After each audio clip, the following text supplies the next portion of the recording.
Conversamos agora com Mayalu Wará Tuxumahan, indígena, ativista ambiental e representante das mulheres, Membecorê, no debate sobre educação, saúde e meio ambiente. Boa noite, Mayalu, seja muito bem-vinda.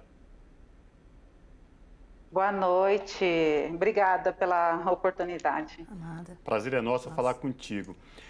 Pois é, eu queria que você trouxesse para a gente, aí começar sobre essa questão que no Brasil, o dia 19 de abril sempre foi comemorado como o Dia do Índio, né? Mas tem aquela concepção que totalmente sem sentido dentro das escolas, que era pintando, fantasiando estudantes de índio, como se índio fosse fantasia, né? Eu queria que você trouxesse para a gente toda essa questão, esse trabalho e, acima de tudo, né, especificar o que de fato pode se comemorar ou não comemorar nesse 19 de abril na população indígena. Ah, certo. Então, na minha concepção, essa data, dia 19 de abril, que foi colocado para comemorar o Dia da População dos Povos Indígenas, quando eu estudava, comecei a estudar na escola e via toda aquela movimentação, eu não entendia por que eles tentavam fazer cocá de papel e não chamava o meu pai, o meu povo, algum representante do meu povo. E quando eu cresci, depois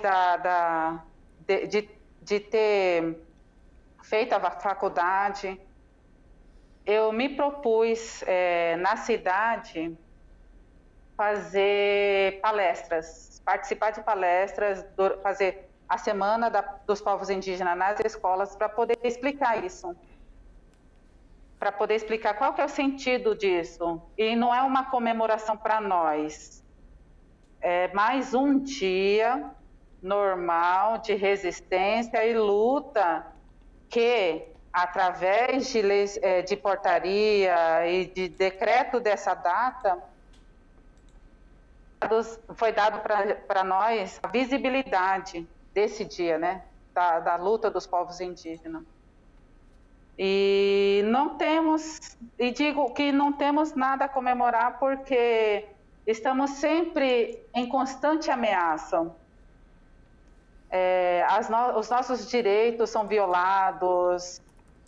Quando eu falo nossos direitos, eu digo num contexto geral dos povos indígenas, de vários povos indígenas aqui no Brasil que estão tendo seus direitos violados. Não tem terras demarcadas, são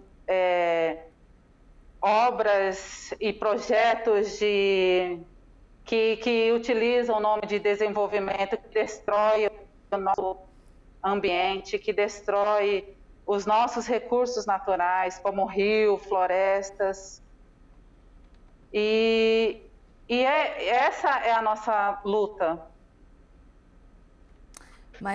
Mayalu, sobre demarcação de terras, agora a gente vai começar, né, a pegar esses temas que você muito bem citou aí na sua fala inicial para saber. Bom, a gente sabe que é uma questão histórica, é uma demanda dos povos indígenas e que mesmo em governos mais progressistas, embora tenha sido atendido em alguma medida, mas foi deixado de lado, a gente sabe. E agora, na gestão Bolsonaro, que é uma figura que ataca abertamente os direitos dos povos indígenas, ele inclusive disse, logo após a eleição em 2018, que não ia dar mais nem 1 centímetro de terras indígenas. E aí a gente tem ao longo dos anos, né, desses 2 anos completos da gestão Bolsonaro, vários ataques aos povos indígenas ligados a isso, a questão da regularização fundiária. Então eu queria saber qual a sua avaliação hoje da demarcação de terras indígenas.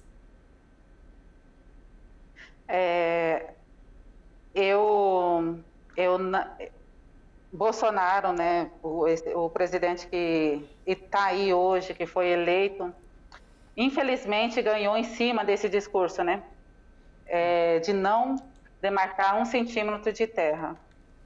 E nós estamos sofrendo essas consequências hoje. Não temos terras demarcadas, nenhuma, realmente não estamos, passou aí 2019, 2020 e agora entrando em 2021, não temos, não tenho conhecimento de nenhuma terra demarcada. O que nós temos visto é tentativa de retirar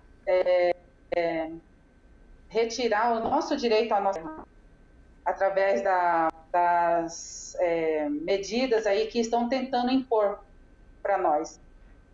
Como, por exemplo, ao caso do pessoal do povo Xoplen, que está aí em tramitação, tem o povo Guarani também que está em tramitação. E uma das maiores consequências hoje desse discurso que nós temos acompanhado é as invasões, a iniciativa, incentivo das invasões dos nossos territórios, que é por garimpo, madeireiro. Então, assim, a nossa expectativa e perspectiva era esperada, né? De os anos de governo de muita luta e de muita resistência. Estamos sofrendo esses ataques. E estamos sofrendo e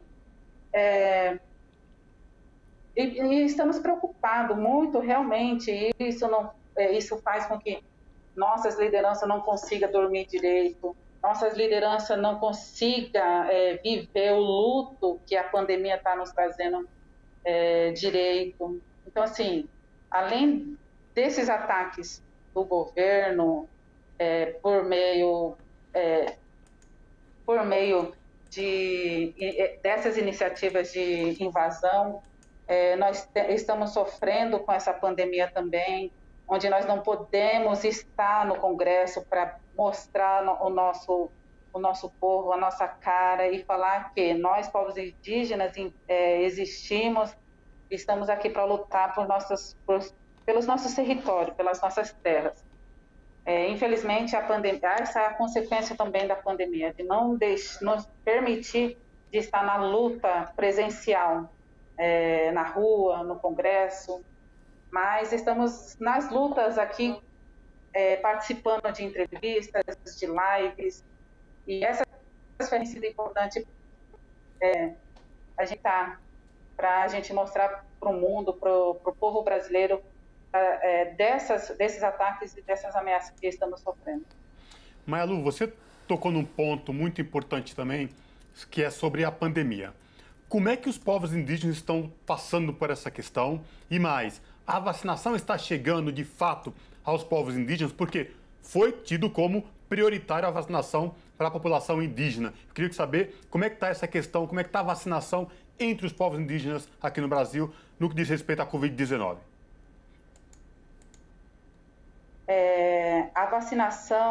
A vacina, ela foi contemplada. Nós estamos sendo contemplados com a vacina. Quando eu digo que nós estamos contemplados, eu digo no sentido de que a CESAI, a Secretaria Especial de Saúde Indígena, recebeu as vacinas e distribuiu para os distritos. Nós temos 34 DSEI, que são Distrito Sanitário Especial de Saúde Indígena. E nós, povo Kayapó, fazemos parte do DSEI Kayapó Mato Grosso, e nós recebemos 100% das doses da primeira dose e da segunda dose. Então, assim, nós estamos contemplados com a vacina. Agora, uma luta também que leva em consideração a vacinação é a luta do povo indígena que está em contexto urbano. O que viria a ser o indígena em contexto urbano? É aqueles indígenas que estão, por muitas vezes, buscando estudar, fazer faculdade, estão nas cidades, ou aqueles que trabalham, ou também aqueles que teve seus territórios retirados, que não tem território demarcado.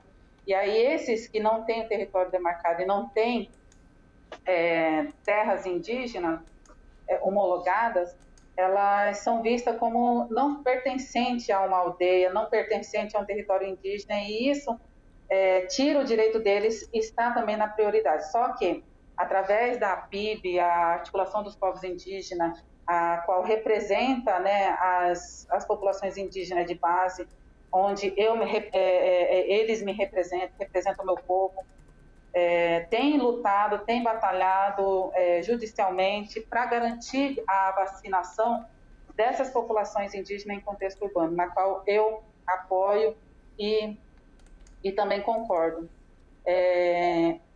E a questão da nossa vacina está 100% garantida, porém nós também enfrentamos as fake news, iniciada também, infelizmente, pela liderança desse Brasil que está à frente do nosso país.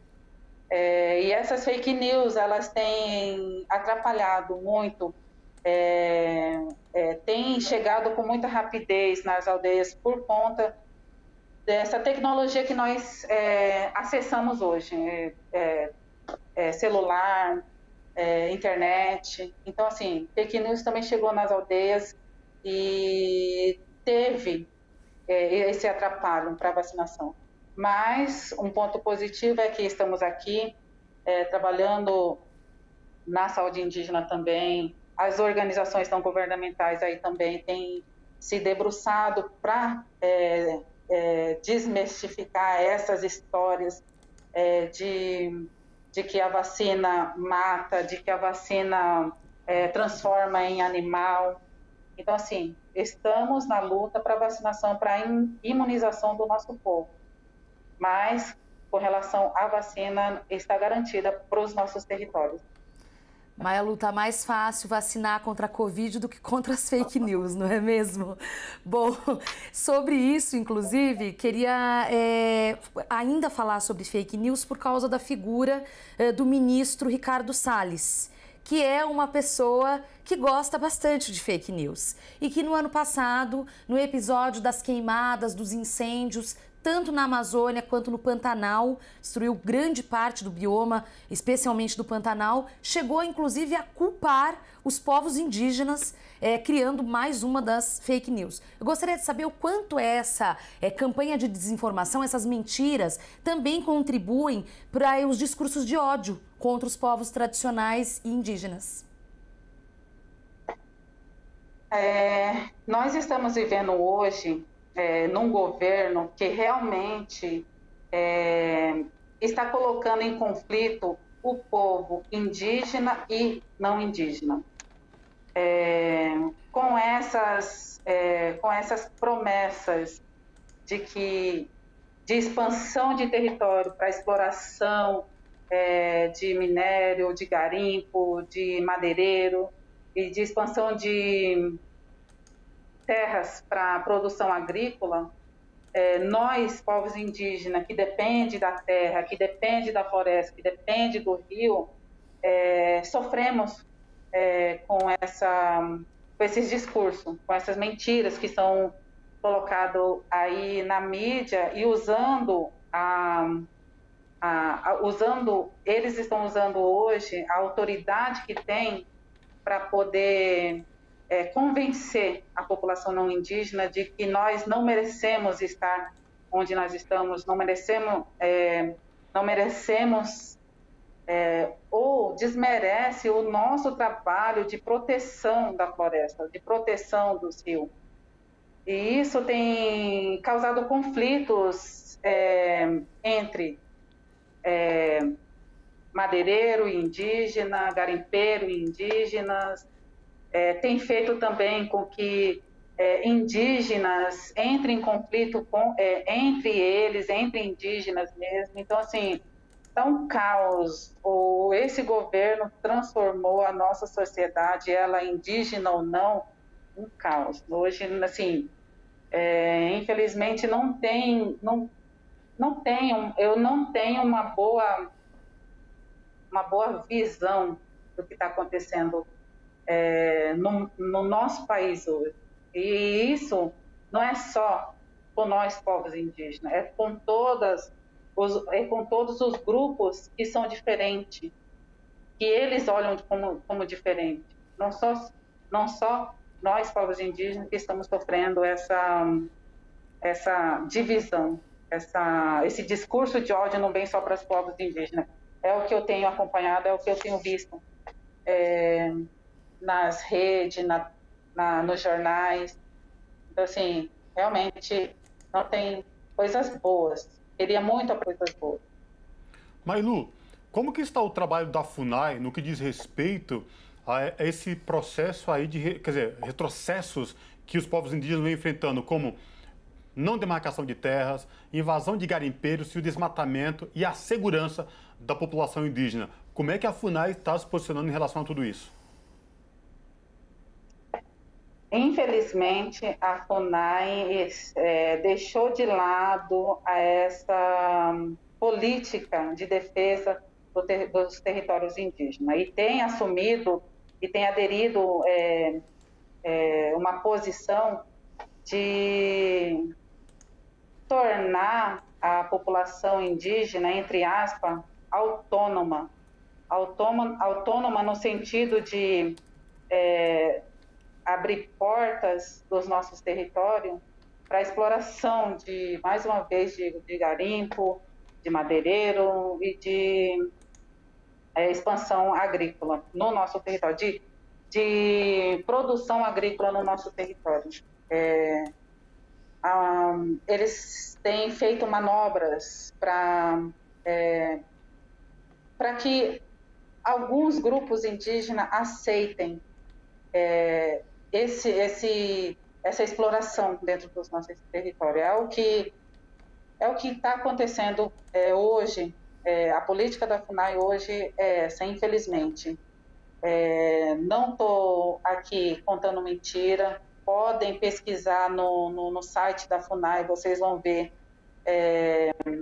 cartas de repúdio aí.